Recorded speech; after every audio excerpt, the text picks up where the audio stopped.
Tuelekee tena kaunti namba 40 ambapo ni afueni kwa wafanyakazi wa bunge la kaunti ya Busia baada ya mahakama kuu ya Busia kutupilia mbali kesi iliyofikishwa mahakamani kupinga kupitishwa kwa bajeti ya mwaka wa kifedha 2026/27 ya shilingi milioni 800.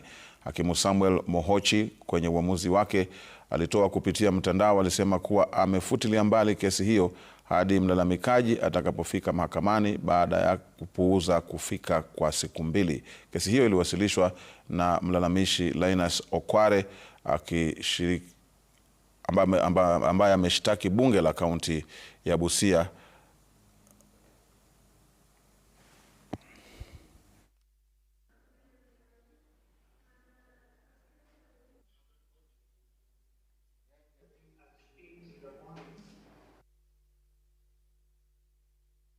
alikuwa amesimamisha budget ya Busia County Assembly 2026-2027 isikuwe implemented.